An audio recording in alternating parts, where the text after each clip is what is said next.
La carta que el apóstol Pablo escribe a los Romanos, capítulo 1, versículo 16 y 17. Si bien, creo que sí puedo hacer los lentes. Sí. Como ustedes saben, bueno, los que son de la iglesia local, pues las últimas semanas hemos estado predicando a través de una serie que tuvimos, que fue la serie de la Reforma Protestante, donde hablábamos básicamente de todo lo que es. ¿Así me escuchan bien? ¿Sí? Porque yo normalmente no uso micrófono aquí en la iglesia. ¿Sí me escuchan bien allá atrás? Sí, allá en la tribuna. Okay. Bueno, entonces, las últimas semanas pues hemos estado, con hoy sería la tercera semana, acerca de la historia protestante. Y hablábamos hace 3 domingos atrás, hablábamos de todo lo que pasó antes de ese 1517. La semana pasada hablábamos de el después de 1517 y hoy vamos a irnos precisamente a ese día de la Reforma. Ahí, el día de hoy vamos a hablar de ese día precisamente, y el tema es el día de la Reforma, las 95 tesis, volvamos a la Biblia. Ese es el tema de hoy. Así que vamos a leer antes de continuar Romanos capítulo 1, versos 16 y 17. ¿Ya lo tienen? Dice la palabra del Señor: porque no me avergüenzo del Evangelio, porque es poder de Dios para salvación a todo aquel que cree, al judío primeramente y también al griego. Porque en el Evangelio la justicia de Dios se revela por fe y para fe, como está escrito: mas el justo por la fe vivirá. Oremos. Padre, te damos gracias, Señor, en esta tarde una vez más, por tu amor, por tu misericordia, que nos concedes estar aquí reunidos. Gracias porque nos hemos deleitado en la alabanza, nos hemos deleitado en el salmo, nos hemos deleitado en la ofrenda, pero ahorita queremos deleitarnos en tus palabras. Oramos para que sea tu Espíritu Santo el que fluya, que sea tu Espíritu Santo el que nos hable, nos ministre y que haga, Señor, quebrantar las almas, los corazones, las mentes, para que podamos escuchar y recibir lo que tienes para darnos en este día. Gracias, Señor. Oramos por nuestros niños que están allá en su clase, tanto como los que están aquí, para que podamos tener libertad. Todo esto te lo pedimos en el nombre precioso de Jesús, y todos decimos amén. Bueno, en este pasaje, hermanos, como ustedes saben, estos 3 mensajes han sido mensajes históricos, pero no serviría de nada solamente hablar de historia si no lo podemos traer a nuestros días. Es muy importante que nosotros podamos entender esa conexión entre la historia y lo que hoy está viviendo la iglesia protestante. Y como usted sabe, hablaba yo hace 3 semanas cuando hablaba del día de la Reforma Protestante. Reforma no es iniciar algo nuevo. Reforma significa en este contexto volver atrás, volver a las escrituras, ver todo lo que se había perdido. Lamentablemente, ustedes saben que la corrupción que había en ese entonces en la Iglesia Católica Romana había llegado a niveles tan aberrantes que los reformadores, aquellos teólogos que empezaron a estudiar seriamente la palabra, se daban cuenta que estaban más perdidos estando dentro de la religión que estando sin la religión. Eso de alguna forma genera que aquellos grandes reformadores del siglo XIII, XIV, XV y XVI pues trabajaran e investigaran, estudiaran lo que la palabra del Señor estaba enseñando. Hoy en día hay descripciones acerca de la Biblia que solamente pueden ser atribuidas a ella, y esas descripciones, hablando de la Biblia, son 3. Una es que es inspirada, es infalible y es inerrante. En el primer punto, que la Biblia es inspirada, tanto católicos como protestantes, evangélicos, o sea nosotros, creemos que la Biblia es inspirada. El problema con el catolicismo es que ellos creen en la Biblia más la tradición. Ellos creen en la Biblia más la autoridad papal. Se le conoce como la ex cathedra. ¿Qué es ex cathedra? Es una palabra en latín que significa desde el trono. Es decir, que toda aquella palabra, enseñanza, revelación, doctrina que salga directamente desde la silla papal es, o la ponen al mismo nivel como si esa revelación, doctrina fuera inspirada por Dios. Y nosotros sabemos que obviamente no es así. En el segundo punto de que la Biblia es infalible, tanto católicos como protestantes, que también creemos que la Biblia es infalible, aquí también hay un problema de parte de la Iglesia Católica Romana, donde en ese sentido ellos creen en la infalibilidad de la Biblia, pero también ellos piensan que el Papa es infalible. ¿Qué significa? Que no se puede equivocar. Decir que la Biblia es infalible es decir la Biblia no se equivoca. Cuando nosotros sabemos que la Biblia habla, por ejemplo, en el Apocalipsis, hablamos de todas las revelaciones que hay en Apocalipsis, y decir que es infalible, pues las cosas son como en el Apocalipsis nos lo está describiendo. El problema ahí es que a veces muchos lo hacen literal, y el libro de Apocalipsis pues es un libro que no hay que tomarlo literal, hay que saberlo interpretar, tiene su complicación de interpretación de este libro. En el tercer punto, que la Biblia es inerrante, significa que no tiene error. Una es que no se puede equivocar y otra es que no tiene error. Tanto católicos como protestantes creemos que la Biblia no tiene error. Otra vez aquí otro problema, es que los católicos, ellos dicen, la Biblia no tiene error, pero también dicen que ellos necesitan la revelación del Papa, de los cardenales y de los concilios para poder interpretar la Escritura. Es decir, el verdadero problema en este sentido, con este punto de que la Biblia no tiene error, es que ellos enseñan que solamente el Papa, los sacerdotes y los concilios pueden interpretar la Escritura. Y nosotros sabemos que la Biblia enseña que ninguna Escritura es de interpretación personal. Por lo tanto, si usted y yo estudiamos la palabra de Dios de manera seria, en dependencia al Espíritu Santo, podemos tener una interpretación correcta, adecuada y lo más cercana a lo que la Escritura nos dice. Y digo lo más cercana y no exactamente lo mismo, porque hay cosas que para nosotros son difíciles de entender, hay tradiciones, costumbres, palabras que aún en las traducciones se pierden, pero sí podemos tener una interpretación lo más apegado posible a lo que inspiró Dios cuando exhaló sobre la Escritura.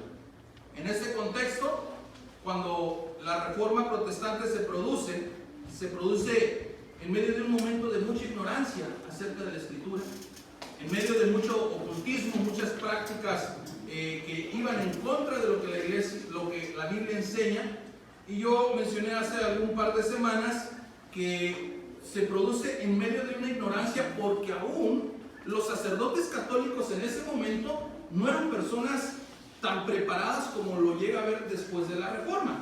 Después de la Reforma, en el Concilio de Trento, establecen que tiene que ser una obligación que todo aquel hombre que quiera ser un sacerdote católico necesita pasar por un seminario, un proceso de estudio para poder de alguna forma refutar las prácticas o las doctrinas que la Biblia enseña, pero ellos la refutan desde la tradición y no sosteniendo con la palabra.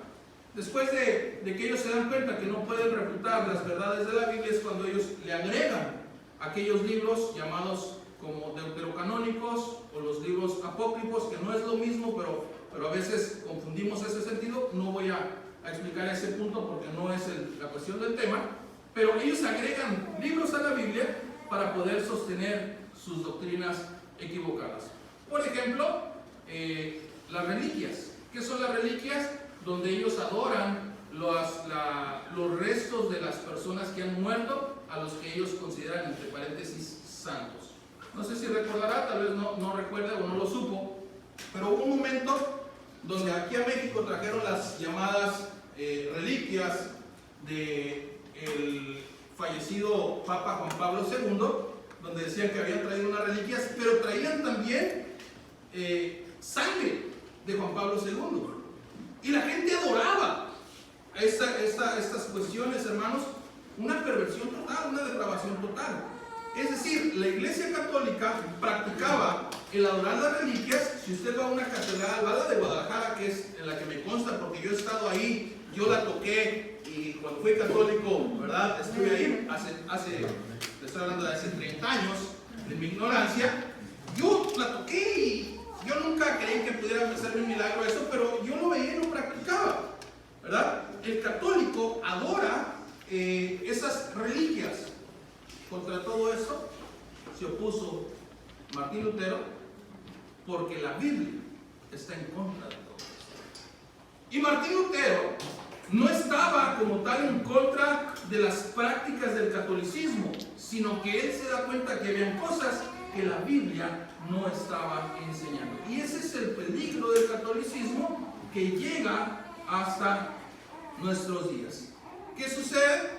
Bueno, un 31 de octubre, un día como hoy, pero de 1517, hace 504 años, ese monje católico, hijo de un padre que era minero, él clava las 95 tesis, que eran 95 puntos, de los cuales él había revisado la Biblia, que estaba en contra de las Escrituras, y las expone ahí en la catedral, en las puertas de la catedral de Wittenberg, en la actual Alemania.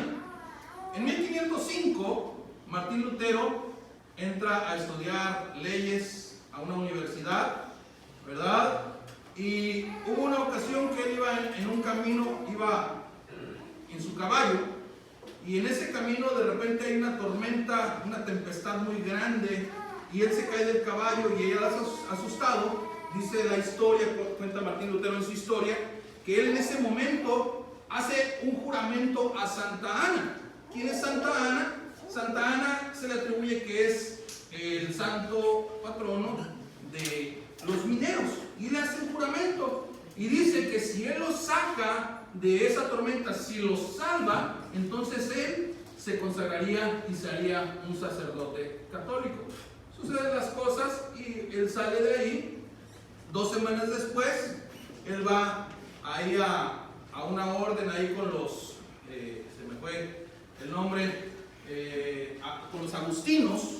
Él va ahí con la orden de los agustinos, lo reciben en el convento, él entra al seminario y poquito menos de 2 años después, él es ordenado como sacerdote católico en el año de 1507. En ese año de 1507, Martín Lutero hace su primera misa. Y cuenta la historia de Martín Lutero que cuando él va a presentar la comunión en la iglesia, sabemos la comunión es cuando hacen fila, está el sacerdote, da la hostia, el vino.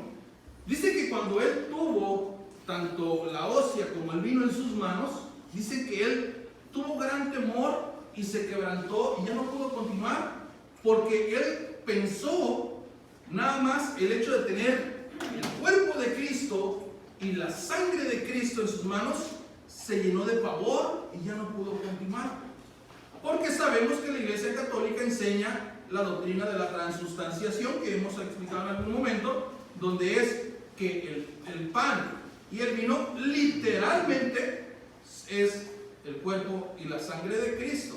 Hoy nosotros sabemos que no es literal, es simple y sencillamente un simbolismo.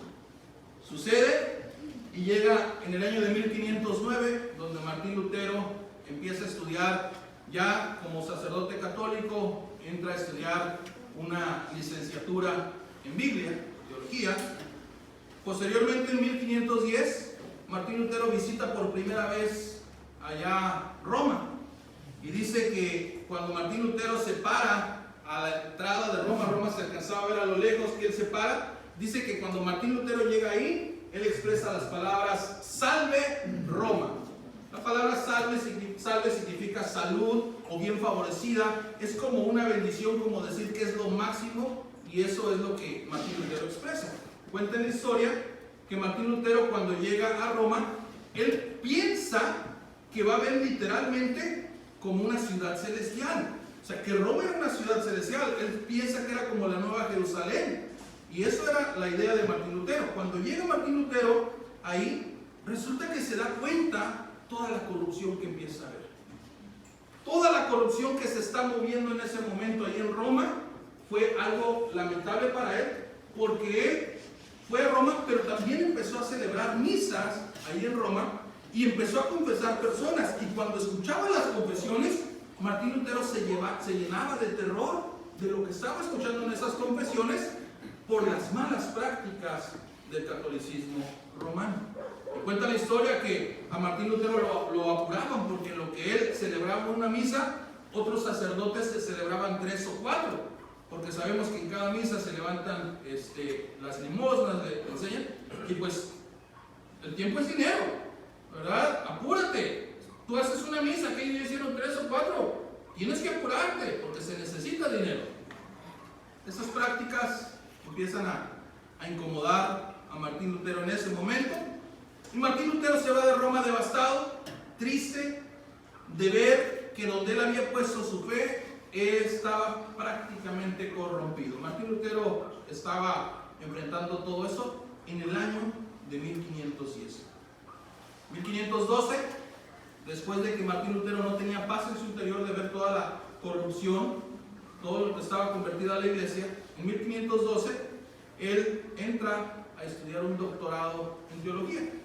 Él tenía un consejero, tenía alguien que lo orientaba en todo momento, y ese consejero, al ver que Martín Lutero no tenía paz, porque Martín Lutero dice la historia que había días donde se confesaba hasta 6 horas al día. Martín Lutero llegaba al confesionario, se confesaba, se iba y se acordaba, es que se me olvidó decirle esto. Más de 6 horas. Martín Lutero se confesaba mucho, oraba mucho, era un hombre de oración y ayunaba demasiado. Pero todo esto, Martín seguía sin tener paz en su vida, porque tenía religión, pero no tenía la verdad. La religión no salva, hermano, lo hemos dicho, salva a Cristo. Y Martín Lutero estaba en ese proceso que Dios estaba tratando con él para quebrantar su vida. Primero para quebrantarlo y salvarlo, y después impactar Europa y todo el mundo hasta nuestros días. En 1512, después de que a Martín Lutero, su consejero, platicaba mucho con él, al ser ya estar estudiando el doctorado en teología, su consejero le recomienda a Martín Lutero hacer unos estudios del Nuevo Testamento para así él en la lectura poder dar paz a su alma. Y en el año de 1512 Martín Lutero empieza a estudiar el Nuevo Testamento de manera seria, y en 1513 por primera vez hace un estudio profundo del libro de los Salmos, y eso no le da paz a Martín Lutero. En 1504, regresándome un poquito, así lo tengo en mis notas, no es que me pase, así lo tengo apuntado con un propósito. En 1504 había un hombre llamado Juan Tetzel. Juan Tetzel era un hombre que se dedicaba a vender indulgencias por parte de Roma. Hasta ahí era parte de las prácticas de la Iglesia Católica Romana, vender indulgencias, es decir, el pago para que las almas que estaban en el purgatorio, según ellos, fueran liberadas. Y en 1514, 10 años después, este Juan Tetzel, ya no solamente para Roma, sino para Sajonia y otros reinos, de ahí empieza a vender masivamente las indulgencias, donde el propósito era ahora recaudar dinero. Roma tenía problemas económicos en ese momento porque estaban con la construcción de la Basílica de San Pedro, que está actualmente en el Vaticano, desde donde despacha el Papa actual, y se necesitaba mucho dinero. Y entonces empiezan a hacer masivamente la recaudación de dinero ofreciendo las indulgencias. Las indulgencias ya existían mucho antes. Juan Tetzel empezó en 1504 a venderlas, pero nunca como estas indulgencias. Porque antes de 1514, las indulgencias necesitaban 2 cosas. Número 1, necesitaba arrepentimiento de parte de las personas. Sí pagaban, pero necesitaban arrepentirse. Y número 2, necesitaban una penitencia. Pero en 1514 resulta que ahora lo que empiezan a hacer, sacan una indulgencia única, donde esta indulgencia única que había surgido en ese momento, decían que esas indulgencias papales podían perdonar cualquier tipo de pecado, cualquiera, pecados pasados y aún pasados futuros. Así estaba de corrompida. Y Juan Tetzel llega aún a expresar una palabra muy fuerte. Juan Tetzel en sus eventos donde recaudaba dinero, él llegó a decir en alguna ocasión que si aún un hombre podía abusar de la Virgen, esa indulgencia le podía perdonar ese pecado. ¿Se imaginan el tamaño de aberración, hermanos? ¿Se imaginan? Y todavía nos llaman hermanos separados. Gloria a Dios que estamos separados, ¿verdad? Gloria a Dios que estamos separados. Y ellos enseñaban la frase que se las he dicho, donde decía: tan pronto caiga la moneda en el cofre, que se oye el tin tin, el alma sale del purgatorio. En 1514, hermanos, el Papa lanza esa famosa bula papal. La bula papal es una orden, un edicto que queda escrito y es sellado, ¿verdad? Esa bula papal hablaba precisamente de ese perdón de pecados. Y pudiéramos pensar, hermanos, porque después del Concilio de Trento de 1543, después de ese Concilio de Trento, la Iglesia Católica da fin a ese tipo de indulgencias, de pagar de esa manera. Pero ellos todavía practican las indulgencias, todavía lo hacen. El día 27 de marzo del año 2020, yo me acuerdo que cuando escuché esto me dio risa y dije, ¿qué? ¿Sí? Si algún americano hubiera escuchado la misma noticia, hubiera dicho, ¿what?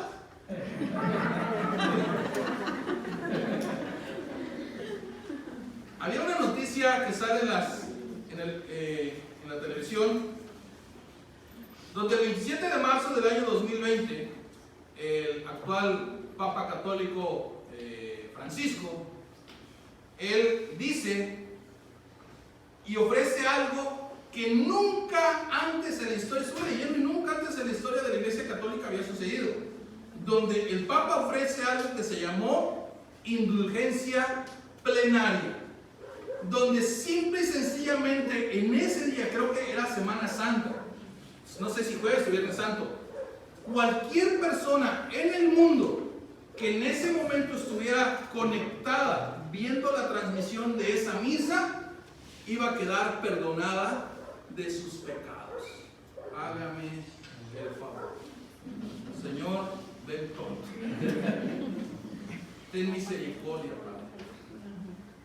O sea que en general, aunque han pasado 500 años, la corrupción ahí sigue. Dios está cuidando y guardando una iglesia para predicar su palabra, para enseñar la verdad, para traer a las personas que están muertas en la tradición, en las costumbres, en sus delitos y pecados. Vemos gente que el día 1 y 2 de noviembre va y lleva flores a los panteones, a los muertos, hermanos, y esas personas están igual de muertos que los que están enterrados. Porque aquellos están muertos físicamente, pero estos están muertos espiritualmente, como un día estuvimos nosotros. Porque la Biblia dice que estábamos muertos. Cuando el Señor nos llama, estábamos literalmente muertos, hermanos, en nuestros delitos y pecados, espiritualmente hablando, no físicamente hablando. Y vemos, hermanos, entonces, cómo todo esto de lo que hemos hablado, hubo mucha corrupción. Hubo mucha corrupción porque la gente estaba alejada de la palabra de Dios. En 1515, ya ven, recordamos que Lutero empieza a estudiar el libro de los Salmos. En 1514 lo empieza a enseñar, en el 13 lo empieza a enseñar. En 1515, Martín Lutero empieza a enseñar el libro de los Romanos. Ese libro de los Romanos, que causó gran revuelta, hermanos, en el mundo católico de ese momento, porque un hombre lo estaba estudiando y lo estaba entendiendo. Ese fue el problema. Cuando en 1515, después que Martín Lutero está estudiando y enseñando el libro de los Romanos, cuenta que la historia que vuelve a ir Martín Lutero en 1515 hacia Roma. Y en ese año, él agarra y llega y ve todo lo que estaba sucediendo, toda esa depravación que estaba pasando. Martín Lutero lo vuelve a ver, lo vuelve a vivir, y cuenta la historia que él empieza a subir unas escaleras.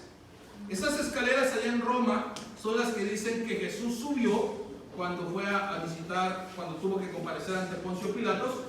Y había una creencia que todas las personas que subían por esa escalera lo hacían de rodillas, y cada que subían un escalón tenían que rezar, ¿verdad?, un Padre Nuestro. Y al llegar a la parte de arriba, enseñaba la Iglesia Católica que cuando las personas lograban llegar hasta arriba, un alma salía del purgatorio.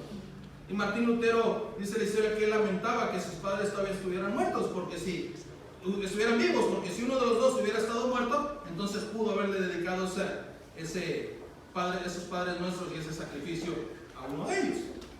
Sucede que cuando faltaban 2 o 3 escalones para llegar hasta la cima, en la mente y el corazón de Martín Lutero empiezan a resonar 2 versículos de la Escritura, que son los que leímos al inicio del día de hoy, donde decía: porque no me avergüenzo del Evangelio, porque es poder de Dios para salvación a todo aquel que cree, al judío primeramente y también al griego. Y el versículo 17: porque en el Evangelio la justicia de Dios se revela por fe y para fe, y como está escrito, mas el justo por la fe vivirá. Esto estaba retumbando en el corazón de Lutero. Hasta la tía se puso chinita nada más imaginarme, hermanos, que cuando Lutero está ahí y esas palabras están resonándole en su corazón, es Dios hablándole. Dios hablándole literalmente. No digo que la voz audible, pero sí en su mente y en su corazón retumbaban ese versículo en Martín Lutero, y agarró y dicen que él iba a ir a ver al Papa, porque tenía que pasar todo eso para ir al Papa, que cuando viene eso a su corazón, faltando 2 o 3 escalones, Martín Lutero se pone de pie, se baja y no fue a ver al Papa. Y él empezó a alegar y a cuestionar y diciendo: si el Papa tiene poder y autoridad para sacar un alma del purgatorio, porque Martín Lutero creía en el purgatorio, ¿por qué no lo hace gratis? Si tiene ese poder, que lo haga gratis. ¿Por qué está negociando con eso? Martín Lutero regresa a Wittenberg, donde ya estaba él asignado como sacerdote, y él siguió en la práctica, luchando con su mente, con su corazón, con lo que la Biblia decía y con lo que la iglesia enseñaba. Y en 1516 hace otro estudio de la carta de los Gálatas. Otro grande problema, porque Gálatas enseña que muchos han querido judaizar y regresar a las obras de la ley, algo que la Iglesia Católica estaba haciendo, una salvación por obras. Y sabemos que la salvación no es por obras, es por gracia. Amén. Eso impactaba el corazón de Martín Lutero. Eso contristó su corazón y lo hizo darse cuenta de la corrupción en la que él estaba perdido.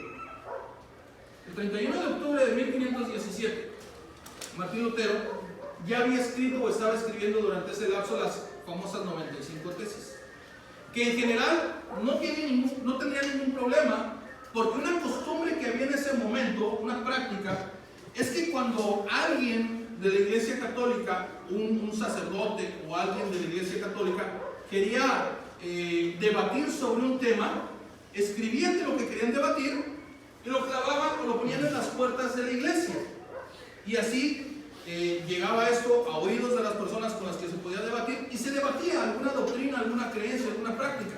O sea que de fondo no había ningún problema. El problema es que esas 95 tesis llegan hasta Roma, que era el propósito, ¿verdad? Y entonces, ¿qué sucede?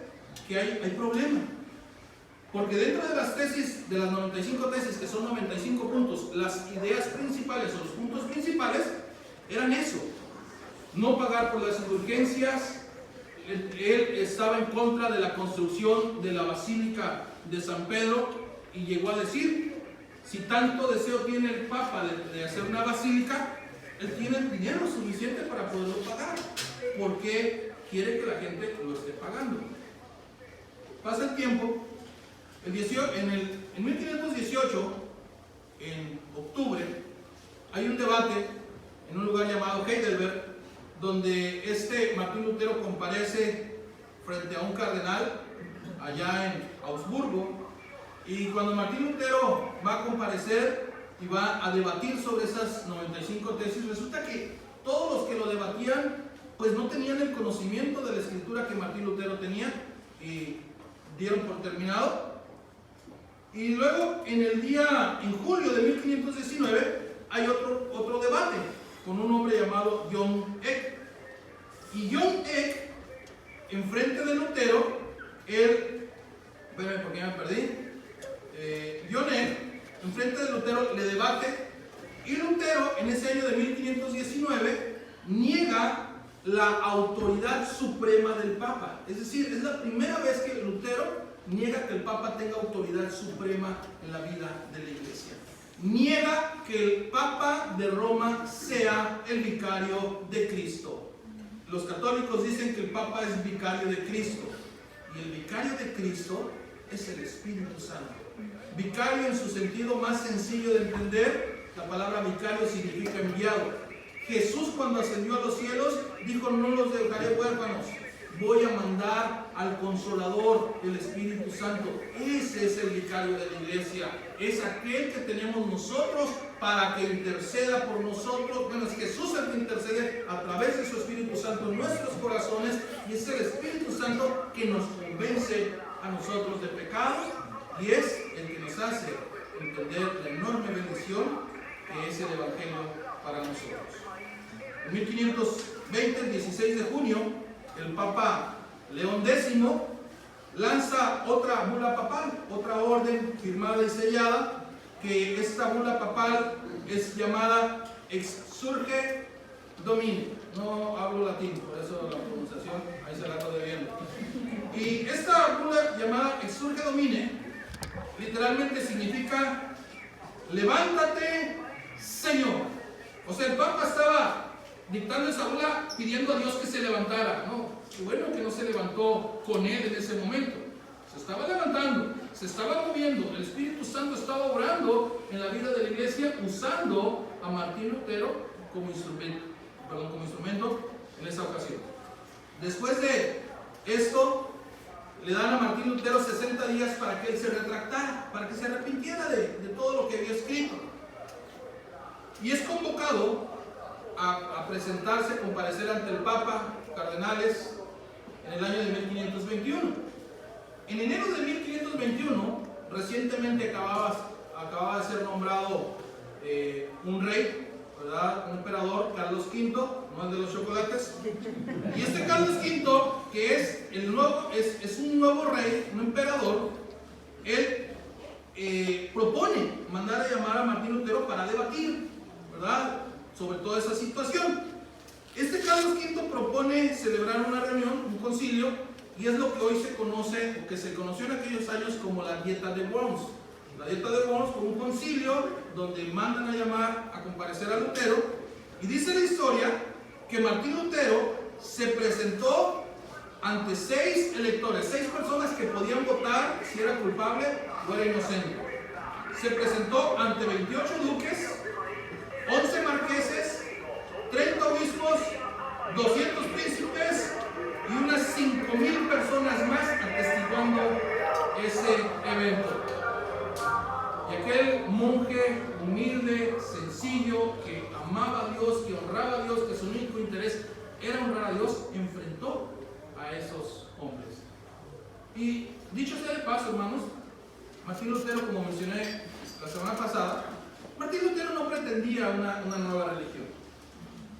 Al clavar en las 95 tesis, lo que quería era que la Iglesia Católica se reformara, que dejara esas malas prácticas, porque él era un católico que amaba la Iglesia Católica, pero amaba más a Dios. Y eso es algo, hermanos, que nosotros debemos de entender. Yo amo la iglesia donde sirvo, pero debo amar más a Dios. Y eso es algo que Martín Lutero sintió y entendió en su corazón. El 17 de abril, Martín Lutero compareció a debatir él pensaba, el 17 de abril de 1521, pensaba que él iba a ir a debatir sobre las tesis que él había escrito. Dijo, ahora sí, vamos a a debatir. Pero resulta que no le dieron oportunidad, solamente le hicieron 2 preguntas. Había una mesa con todos los escritos de Lutero, no solamente las tesis, sino otros escritos que Martín Lutero había hecho, y también ahí. Y en esa mesa le dicen a Martín Lutero, se me fue el nombre del que estaba dirigiendo, John Eck. Ese John Eck le dice a Martín Lutero: ¿reconoces todos esos escritos que están sobre la mesa como tuyos? Y Martín Lutero dijo: sí, los reconozco, son míos. La segunda pregunta, que si se retractaba, es decir, que si se hacía para atrás, se negaba de lo que él había escrito, obviamente de lo que él estaba pensando. ¿Qué creen que contestó Martín Lutero? Denme 24 horas. Está ahí, imagínense toda la gente, imagínense los obispos, los duques, los marqueses, 200 príncipes, más de 5,000 personas, el Papa, y le dice: denme 24 horas para contestar. Y se las dieron. Y no es porque Lutero no estuviera convencido de lo que le había escrito. Martín Lutero era un hombre muy inteligente, pero sí tenía que pensar la respuesta. Le dan las 24 horas. Al día siguiente, Lutero manifiesta que él está dispuesto a retractarse de sus escritos. Se lo voy a leer tal como está escrito en la historia. Lutero entonces respondió, Lutero manifestó su disposición a retractarse de sus escritores ya 24 horas después, porque le hicieron una pregunta al día siguiente. John Eck le dice a Lutero que le diera una respuesta sin dientes y sin cuernos, o sea, sin tanto rodeo. Y Lutero manifestó su disposición a retractarse de sus escritos si le mostraban con la escritura dónde había errado. Pero se le dijo que no estaban allí para debatir absolutamente nada, sino para saber si se retractaba o no. La Biblia no me importa, no me interesa lo que tú escribiste, no me importa lo que la Biblia diga, te retractas o no. Esas eran las palabras contra Martín Lutero. Lutero entonces respondió: puesto que su majestad imperial y sus altezas piden de mí una respuesta sencilla, clara y precisa, voy a darla tal como me la piden, que no tenga ni dientes ni cuernos de ningún modo. Y ahí va la respuesta de Lutero.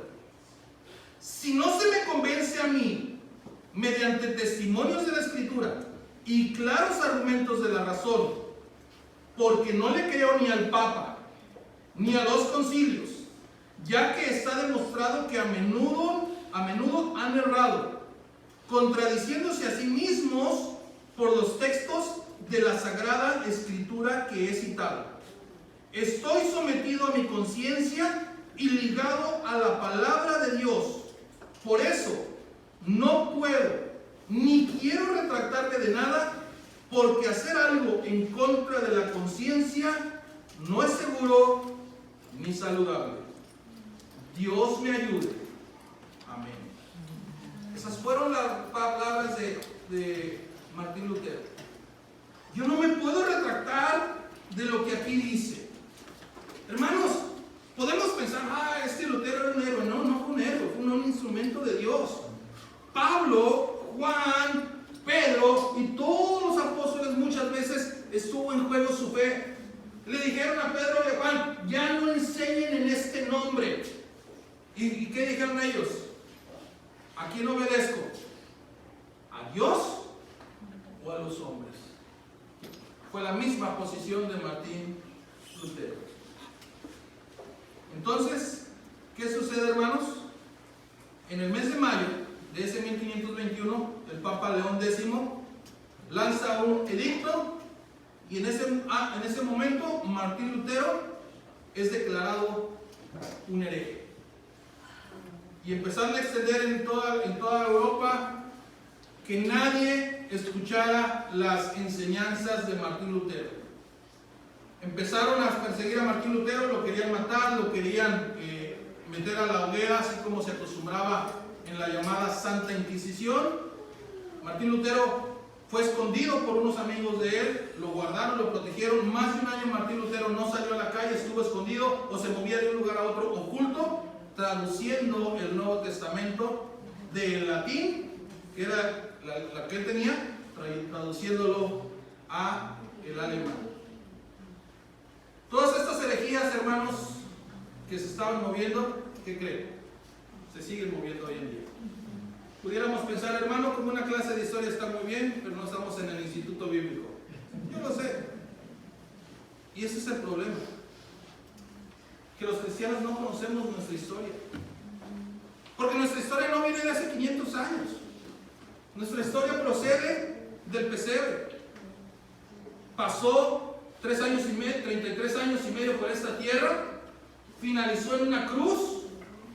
Al tercer día se levanta de la tumba. 40 días está entre sus discípulos. Es levantado al cielo.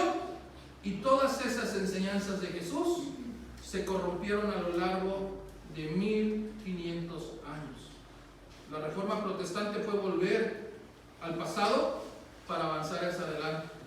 La reforma protestante fue ver los errores para tener una nueva identidad ahora en Cristo, que no era nueva, porque Cristo no es nuevo. Hay una frase que yo antes he dicho muchas veces en la iglesia y me gustó, porque hace 15 días lo escuché de Miriam, que Luis lo dice también, y qué bueno, ¿sí? Punto, por favor. Esta frase dice: no hay revelaciones nuevas. Si la revelación es nueva, no es bíblica. Y si es bíblica, no puede ser nueva. Porque esta palabra no es nueva, pero está más vigente que cualquier libro que no sea escrito. Y eso es algo que debemos de dar gracias a Dios. Todas las herejías que se mueven dentro del cristianismo de hoy, hermanos, son basadas, ¿saben por qué?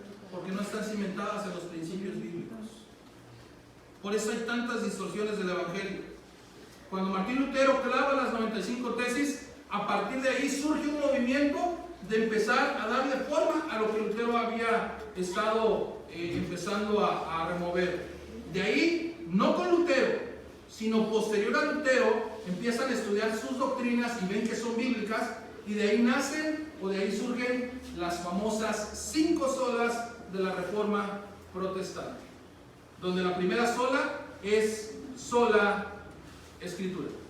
La palabra sola Escritura significa que la Escritura es solamente nuestra regla de autoridad, no hay más. La Biblia es nuestra máxima regla de autoridad, no el Papa. Amén. Es la palabra de Dios. Amén. Número 2, y aquí está Isaías capítulo 8, versículo 20, que usted lo puede ver en su casa, donde dice: a la ley y al testimonio, si no dijeren conforme a esto, es porque no les ha resplandecido. La segunda sola, sola fide, que significa sola fe, diciendo que la justificación es por la fe sola. Solamente por la fe en Cristo somos justificados, somos perdonados, hermanos. No necesitamos confesarnos ante ningún hombre.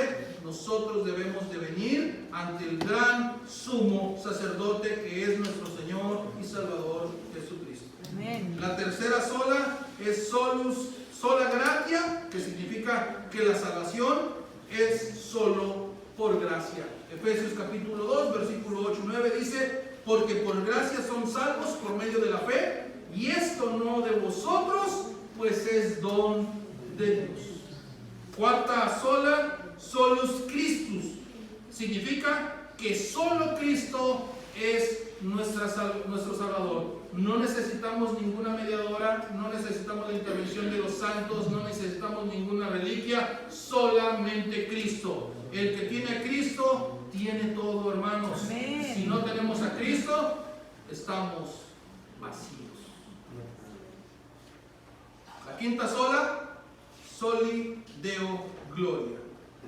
Solo a Dios la gloria. A Dios sea la gloria. Isaías 43:7 dice: todos los llamados de mi nombre para gloria mía los he creado. Los formé y lo hice. Hemos sido creados para la gloria de Dios. Si vivo, es para la gloria de Dios. Si predico, es para la gloria de Dios. Si obedezco, es para la gloria de Dios. Todo lo que un hijo de Dios hace, debe de ser para la gloria de Dios. Todas las herejías que se mueven dentro del cristianismo actual, hermanos, es porque están alejados de estos principios. Por eso hay tantas distorsiones en el evangelio hoy en día. Y en estos últimos 200 años, ya estoy empezando a aterrizar, hermanos, ya estoy casi pasando por Sonora, llegando a Tijuana para el aeropuerto, pero voy a empezar a dar vueltas. Y en estos últimos 200 años, de alguna manera, hermanos, se han levantado muchos hombres y mujeres que dicen creer en los tres atributos que habíamos dicho de la Biblia, que es inspirada, que es infalible y que es inerrante, pero lamentablemente han añadido otras cosas. Yéndome ya a la historia reciente. Romanos capítulo 3, versículo 4 dice, antes bien, recuerden este pasaje, hermanos. Romanos 3, 4. Antes bien, sea Dios veraz y todo hombre mentiroso. En 1863, un hombre de nombre Jaime Springer White y su esposa Elena G. de White fundan lo que hoy es la secta Iglesia Adventista del Séptimo Día. El problema de ellos es que de alguna forma nos quieren volver a la ley. 1879, Carlos Russell funda lo que hoy son los Testigos de Jehová. 1830, poquitos años antes, aquí lo puedo decir al revés, se funda lo que hoy es la Iglesia de Jesucristo de los Santos de los Últimos Días, conocida como los Mormones, donde su líder de nombre José Smith se casó con más de 40 mujeres y dentro de ellas una menor de 14 años. Y José Smith terminó asesinado en una cárcel porque estaban en contra de sus enseñanzas. En 1901, un hombre llamado Carlos Parham nace el movimiento pentecostal moderno. Y quiero aclarar, aquí no es el movimiento pentecostal el problema. El problema son los excesos que han surgido dentro del movimiento pentecostal. Los excesos. Porque el movimiento pentecostal hizo algo que se estaba perdiendo. Se estaba dejando a un lado al Espíritu Santo. Y el movimiento pentecostal recupera esa esencia de la importancia del Espíritu Santo dentro de la vida activa de la iglesia. Usted y yo somos la iglesia. Necesitamos el Espíritu Santo. El problema son los excesos. Después, en 1926, hablando de México, no tiene caso hablar de otros países como tal. En 1926, un hombre de nombre Eusebio Joaquín González funda la secta llamada la Iglesia La Luz del Mundo. Según ellos, columna y baluarte de la verdad. Después de 1950, se empieza a formar y a crecer un movimiento de apóstoles y profetas que surge dentro del pentecostalismo, aquellos extremistas del pentecostalismo, que nace a inicios de 1900, llegando a su más grande y rápido crecimiento con un hombre llamado Bill Hamon y Peter Wagner, que en los últimos 20 años ha crecido de manera exponencial. Ha sido un gran crecimiento y las grandes herejías que ellos han enseñado es la famosa confesión positiva, ¿verdad? Las iglesias de la prosperidad. ¿Qué es la confesión positiva?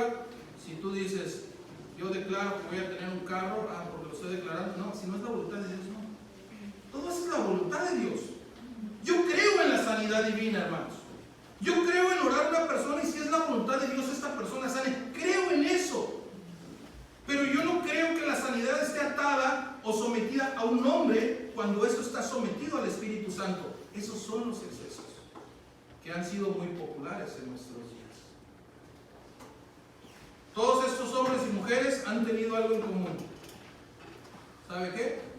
Que todos ellos han dicho que recibieron una revelación de parte de Dios y que ellos son los instrumentos para restaurar el Evangelio. Ese es el problema.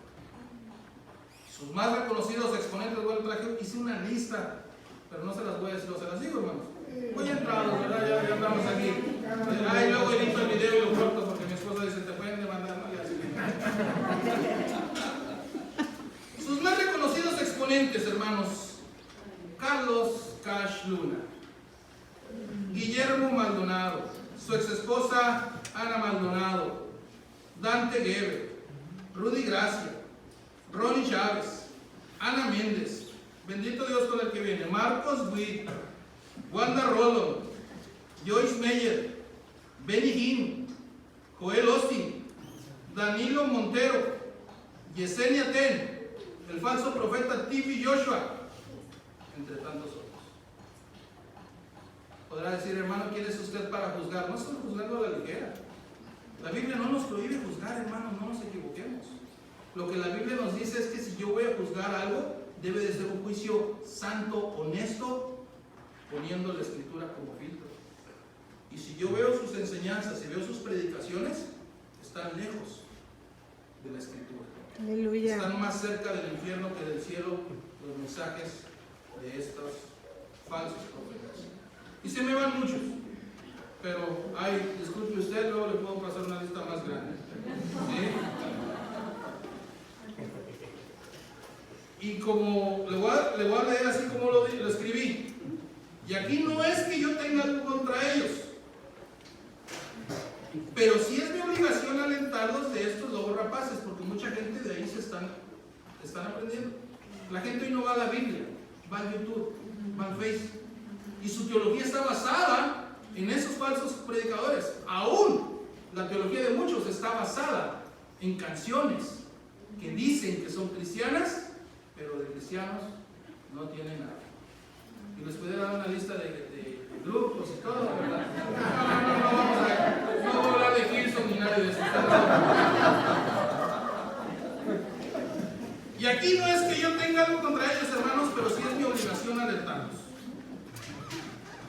Estos lobos rapaces vestidos de piel de ovejas, y como les dije, no me hagan caso, debe de hacerlos a la luz de la Escritura. Y usted pudiera pensar, pastor, ¿y para qué nos dice esto? Lo leo para ya aterrizar. Es porque, así como la Iglesia Católica estaba corrompida y sigue corrompida, también en el cristianismo hay mucha corrupción. Una frase que ha resonado por los últimos 500 años es: Iglesia reformada, siempre reformándose. Es decir, siempre debemos de volver a la verdad. Si tengo una duda de lo que a mí me enseñan, me predican, vamos a la Biblia.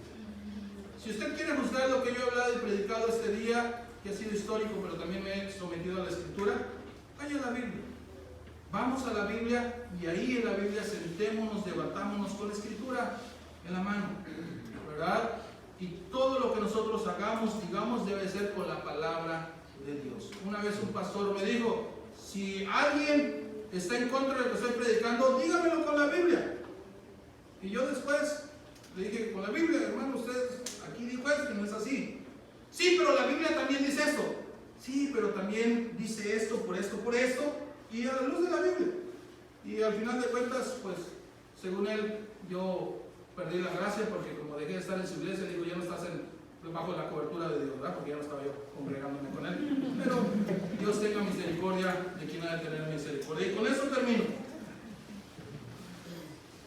No hay revelaciones nuevas. No hay revelaciones nuevas.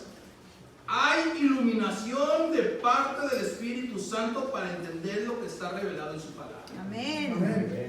No hay sueños que podamos establecer como doctrinas. Si Dios habla en sueños, yo creo que Dios habla en sueños. ¿Sí? Pero estos sueños no son para hacer doctrina, es para usted. Porque le quiere hablar a usted, no para que después hagamos doctrina en la iglesia. No necesitamos apóstoles, porque el fundamento está construido y es Jesús el fundamento. Y los apóstoles fueron encargados de dar estructura a ese fundamento que ya está. No necesitamos profetas, porque tenemos el Espíritu Santo que nos habla a través de su palabra, nos dirige, nos corrige y nos exhorta. Tenemos su palabra y esta es suficiente. Tenemos su Espíritu Santo y esta es suficiente. Y yo no estoy diciendo que Dios no pueda hablarnos a través de algunos hombres. Dios puede hablarnos a través de unos hombres cuando predican la palabra, puede usar a algunos hombres para llamarnos la atención, para corregirnos. Yo creo que sí, ¿verdad? Pero esto lo hará porque estamos dejando de tener dependencia del Espíritu Santo. Hebreos 4:12 dice: porque la palabra de Dios es viva y eficaz y más cortante que toda espada de dos filos, y penetra hasta partir el alma y el espíritu, las coyunturas y los tuétanos, y discierne los pensamientos y las intenciones del corazón. Hermanos, todos los problemas que vivimos hoy en el mundo cristiano, evangélico, protestante, como le quiera llamar, pudieran terminar si simplemente volvemos a la Biblia. Amén.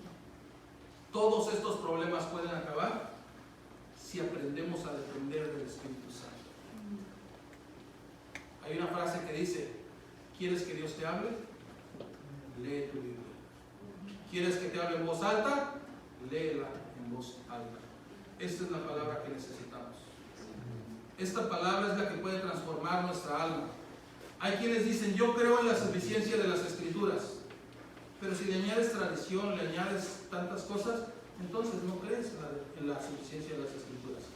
Esta palabra nos ha sido entregada a nosotros para salvación de nuestra alma, porque es a través de ella que podemos conocer a Jesús. Juan 17:17 dice: santifícalos en tu verdad. Tu palabra es verdad. Esta palabra es verdad. No hay otra verdad, hermanos. Juan 14:6, Jesús dijo: yo soy el camino y la verdad y la vida. Si Él es el camino, no hay otro camino. Si Él es la verdad, todo lo demás es mentira. Y si Él es la vida, todo aquello que usted y yo podamos seguir, eso nos lleva a la muerte. Dios nos ayude, Dios nos bendiga. No sé si fue el mejor mensaje para aquellos que vienen de visita el día de hoy, traigamos una serie, pero teníamos que predicarlo, ¿sí? Así que sea el Señor el que nos hable y nos convenza, hermanos. Amén. Y si alguien no está de acuerdo, qué bueno, hermanos. Pablo reconocía de la iglesia de Berea que cada que Pablo predicaba, los bereanos iban a la Escritura. Y él dice: los de Berea son más nobles que los de Tesalónica, porque ellos van cada día a la Escritura. Vayamos a la Escritura, hermanos. Que el Señor nos ayude. Los invito a que nos pongamos de pie y vamos a orar en el nombre de Jesús. Padre, te damos gracias, Señor, por tu amor, por tu misericordia. Gracias, Señor, porque estamos en tus manos, porque nos hemos sometido a tu palabra. Señor, esa frase que dice: iglesia reformada, siempre reformándose, es porque creemos que solamente a través de volver a tu palabra podemos conocer al verdadero Hijo de Dios. Hoy el mundo se ha creado un Dios a su imagen y semejanza. Un Dios para creer en lo que ellos quieren, para vivir como ellos viven. Pero Señor, hoy nosotros sabemos y reconocemos que somos tus hijos y solamente a ti debemos someternos. Creemos que tú has usado a lo largo de la historia, hoy mismo tú sigues usando a hombres para predicar tu palabra, para hablarle al mundo de las verdades del Evangelio. Pero sabemos que todos los hombres que hoy podemos vivir y a lo largo de la historia podemos predicar o enseñar de tu palabra,